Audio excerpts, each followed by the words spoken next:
Hello friends, hi, this is Ganesh Nayak. Welcome back to our channel. अगर आप finance professional हैं या फिर फाइनेंस में एंट्री करना चाहते हैं तो आपके दिमाग में एक क्वेश्चन हमेशा होता है कि मुझे एफआरएम करना चाहिए या सीएफए करना चाहिए या फिर दोनों करना चाहिए। आज हम इस टॉपिक को ब्रेक करके आपको ये बताने की कोशिश करेंगे कि आइडियल राइट पाथ क्या होना चाहिए किसी स्टूडेंट का या किसी प्रोफेशनल का विद रिस्पेक्ट टू एफआरएम या सीएफए। और हम होप करते हैं कि by the end of this video आपको एक क्लियर अंडरस्टैंडिंग मिल जाएगी दोनों सर्टिफिकेशंस के बारे में और उसको कैसे अप्रोच करना चाहिए उसके बारे में। Let us start with CFA, chartered financial analyst. CFA industry में बहुत ज्यादा रिकॉग्नाइज है, बहुत ज्यादा प्रेस्टिजियस सर्टिफिकेशन माना जाता है और इस सर्टिफिकेशन को करने के बाद आपको जो जॉब्स लगते हैं, जो रोल्स लगते हैं, वो है portfolio manager, equity research, valuation manager and investment banking also. ये सर्टिफिकेशन एक गेटवे बन सकता है आपके लिए to start your career in the world of finance. चलो अंडरस्टैंड करते हैं कि सीएफए एग्जाम का स्ट्रक्चर क्या है। सीएफए एग्जाम 3 लेवल में कंडक्ट होता है, लेवल 1, लेवल 2, लेवल 3,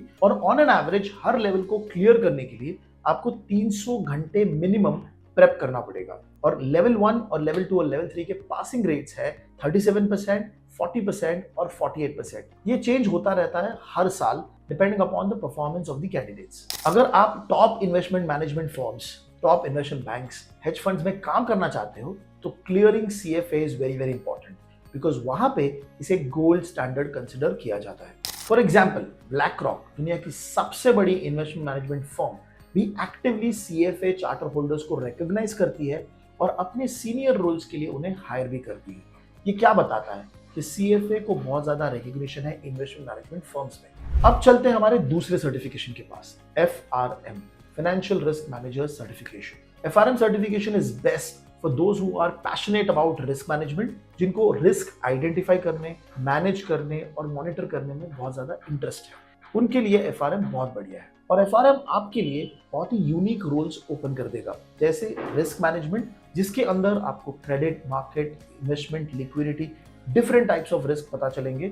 चलो जानते हैं एफआरएम एग्जाम का स्ट्रक्चर क्या है। एफआरएम 2 लेवल में कंडक्ट होता है, लेवल 1, लेवल 2, एंड अगेन एक एक लेवल के एग्जाम को क्लियर करने के लिए अंदाजन 300 घंटे की प्रिपरेशन जरूरी है। अगर मैं पासिंग परसेंटेज की बात करूं तो एफआरएम स्लाइटली बेटर परफॉर्म कर रहा है एज कंपेयर टू सीएफए। दोनों लेवल में लगभग 45 to 55% के बीच में पास परसेंटेज होता है। अगर आपका इंटरेस्ट है रिस्क मैनेजमेंट, ट्रेजरी, कंप्लायंस में एंटर करना तो एफआरएम एक बहुत ही बढ़िया सर्टिफिकेशन है बिकॉज टॉप फर्म्स इसको रिकॉग्नाइज करते हैं। For example, top firms like JP Morgan, city bank India में एक्टिवली एफआरएम चार्टर होल्डर्स को हाईलाइट करते हैं और रिकॉग्नाइज करते हैं ताकि वो अपने रिस्क मैनेजमेंट रोल्स जैसे रेगुलेटरी रिपोर्टिंग और स्ट्रेस टेस्टिंग में उन्हें हायर कर सके। जो दूसरा सवाल सबके दिमाग में आता है कि क्या मैं एफआरएम और सीएफए दोनों साथ में कर सकता हूँ? Answer is yes.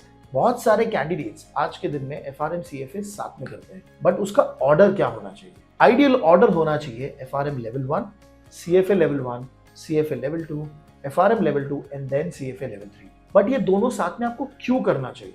Number 1, complementary skills.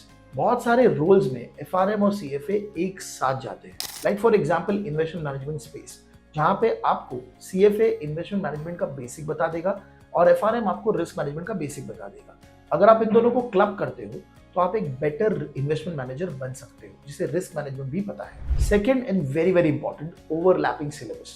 CFA और एफआरएम में अराउंड 40 to 50% करिकुलम सेम है, तो जब आप उनके लिए प्रिपेयर करते हो तो आपकी जर्नी बहुत ज्यादा इजी हो जाती है। थर्ड पॉइंट है जॉब फ्लेक्सिबिलिटी। जब आप मार्केट में एफआरएम और सीएफए लेके जाते हो तो वहां पे आपके लिए बहुत सारी यूनिक रोल्स ओपन हो जाएंगे जिससे आपके जॉब लगने के चांसेस बढ़ जाएंगे। For instance, top firms like Goldman सैक्स भी कैंडिडेट्स जिनके पास एफआरएम और सीएफए है उनको हायर करते हैं क्योंकि उन्हें एक बैलेंस्ड अंडरस्टैंडिंग है बोथ इन्वेस्टमेंट साइड की और रिस्क साइड की। अगर आप दोनों एग्जाम्स एफआरएम और सीएफए साथ में देने की प्लान कर रहे हो तो ये चीज आपको ध्यान में रखनी चाहिए। सबसे पहला, आपको कंसिस्टेंटली और डिसिप्लिन तरीके से पढ़ाई करनी पड़ेगी दोनों के लिए, जो कि एक लंबी जर्नी हो सकती है।